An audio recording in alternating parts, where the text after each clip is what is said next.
bueno, habiendo entendido un poco cuál era el escenario en el que nos encontrábamos a principios del siglo XX, ¿sí? Podemos pensar en lo que se consideraba o qué pasaba con estos imperialismos, ¿no? La puja de poder que existía entre estas potencias involucradas en estos procesos imperialistas, ¿no?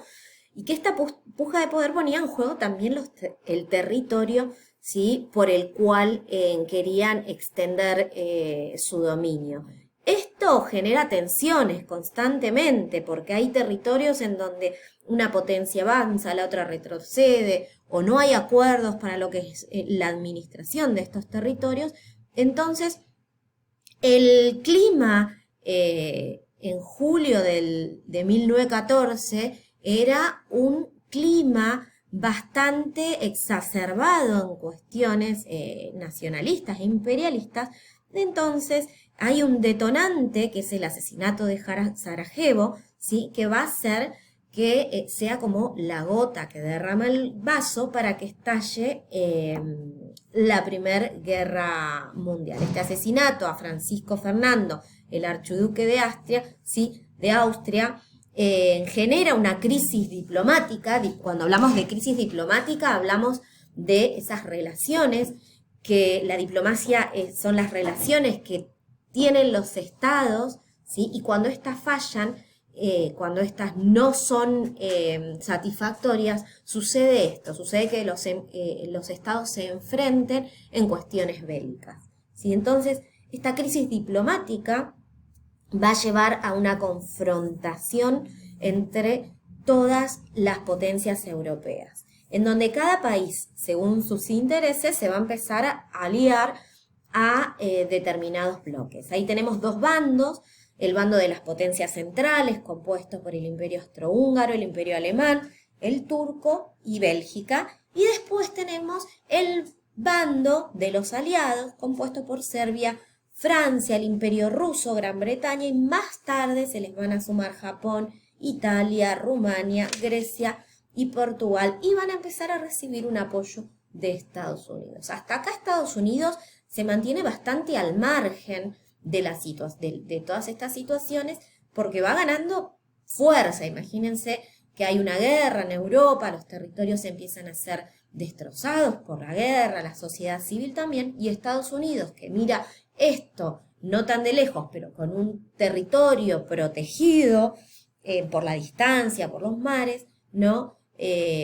Empieza a ver su crecimiento, ¿sí? ¿Qué pasa con la economía y la sociedad una vez estallada la guerra? Todo queda supeditado a las necesidades de la guerra, ¿sí? Y de los ejércitos. Eso es lo que vamos a llamar o conocer como la economía de guerra. Todo el sector industrial va a ser destinado a lo que es producción de material bélico, ya sean uniformes, armas, ¿no? Y como toda guerra trae avances en lo que es la medicina, ¿sí? Porque es necesario recuperar soldados para que vuelvan a la batalla, es necesario poder sanar en campos de guerra, ¿sí? Entonces van a haber muchísimas cuestiones, avances en cuestiones de medicina y también nuevos inventos que quedan supeditados a la guerra, como el telégrafo, el teléfono, los aviones militares, las máscaras antigás, las minis, en las ambulancias habían como unas minis centros de atención que después van a investigar con el rol de una mujer que tuvo mucha importancia en la época y que es parte de la historia también. Bueno, todo lo que era publicidad también estaba atado a la guerra, ¿no? Se hablaba mucho del deber patriota para despertar esta necesidad de colaborar con la guerra, sobre todo porque a través de la publicidad y este sentimiento de patriotismo hacía que mucho más fácil reclutar soldados para llevar a la guerra, ¿sí? En cuanto a las mujeres en esta época, por supuesto van a tener que ocupar un rol importante, porque todos aquellos puestos o lugares que ocupaban los hombres y que partían a la guerra van a tener que ser llevados adelante por otras personas. Y van a ser las mujeres quienes ocupen esos espacios por un tiempo. Después van a ser desplazadas nuevamente porque la economía posguerra va a estar muy deteriorada, y entonces esta vuelta de los hombres y pocos espacios, lugares de trabajo hacen que las mujeres sean nuevamente desplazadas de estos lugares. Pero bueno, surge algo importante que va a ser el movimiento sufragista de mujeres, en donde grupos de mujeres van a luchar, ¿sí?, por el derecho a voto, que se va a lograr en algunos países después de la guerra. Pero bueno, la guerra va a transcurrir y va a tener su fin después de casi 4 años de enfrentamientos en 1918, ¿sí? Y acá van a haber varias consecuencias. Por ejemplo, es un periodo con el fin de esta guerra, ¿sí?, van a dejar de existir 4 grandes imperios. El imperio alemán y el ruso van a perder muchísimas extensiones de tierra, mucha tierra. El imperio austrohúngaro y otomano se desmantelan, es decir, desaparecen, ¿sí?, para esa época. Y va a haber un cambio total de lo que es el mapa que había de Europa antes de la guerra y ahora, y después de la guerra, ¿no? Porque se van a independizar muchos países, se van a crear nuevas naciones, ¿sí? Y nos vamos a encontrar también con un mapa totalmente nuevo. A la vez, con esta guerra se va a llevar adelante lo que fue la Revolución Rusa.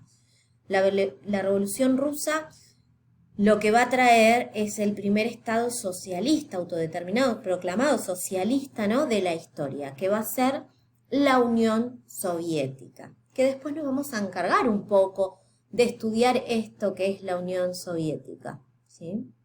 Les presento acá, ¿sí?, la diferencia de estos mapas. Van a ver en lo que es la parte de Alemania, ¿sí?, cómo queda después de la guerra, Francia, bueno, todo lo que es Polonia, ¿sí?, como un nuevo estado, Lituania, Estonia. Bien, van a ver acá también hay grandes cambios, hay una distribución, ¿no?, territorial totalmente diferente en 1919, posguerra. Posguerra también podemos hablar, ¿sí?, de un poco de qué nos deja esta guerra.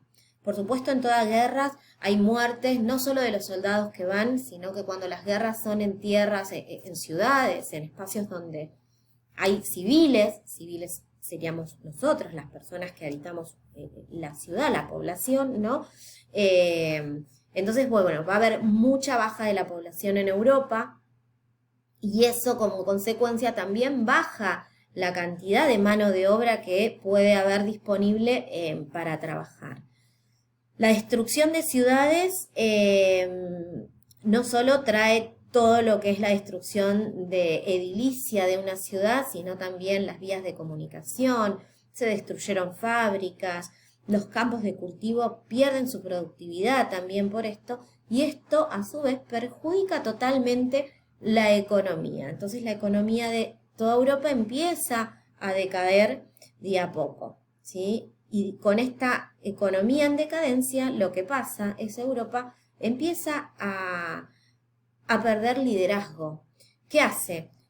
Como necesita reconstruir las ciudades, necesita reactivar la economía, empiezan los países, estas potencias europeas, a pedir préstamos a Estados Unidos, que como dijimos previamente, está en pleno auge, ¿sí?, para posicionarse luego como una potencia mundial. Todavía no se considera potencia mundial a Estados Unidos en este momento de la historia, ¿sí?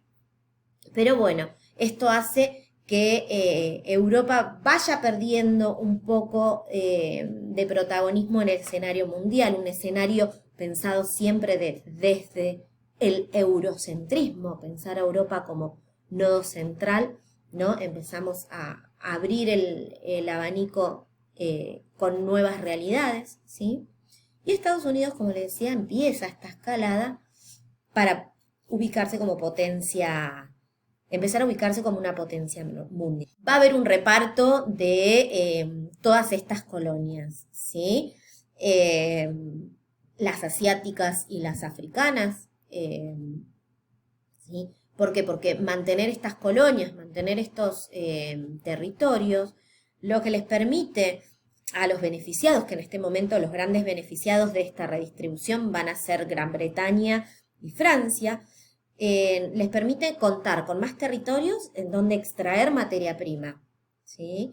También territorios en donde tomar mano de obra, ¿sí? Y también en donde elaborar productos y colocar esos productos. Entonces, contar con estas colonias, ¿sí? Estas tierras coloniales, les traía mucho beneficio. Como les dije, los más beneficiados fueron Gran Bretaña y Francia. Italia no quedó muy contenta con este reparto, ¿sí? De los territorios coloniales, no le tocó algo que lo beneficiaba, entonces pensemos en Italia descontenta para lo que va a venir la próxima parte de la historia.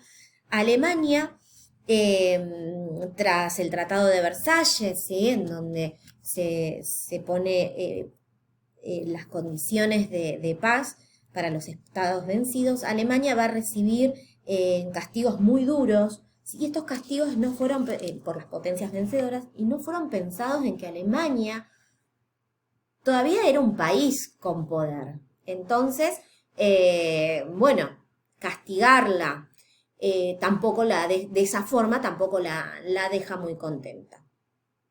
Hay algo muy importante en este periodo de posguerra también, una de estas consecuencias que nos deja la guerra, que es justamente esto que vemos acá abajo, que es la creación de la Sociedad de las Naciones.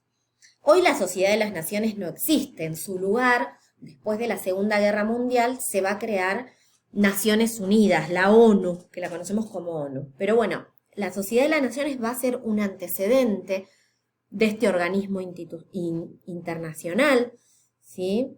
Que se va a nacer a través de las negociaciones que se dan con la Paz de París, a través de uno de los puntos del presidente Wilson, ¿sí? En donde propone la creación de este organismo internacional que tendrá como objetivo garantizar y mantener la paz internacional.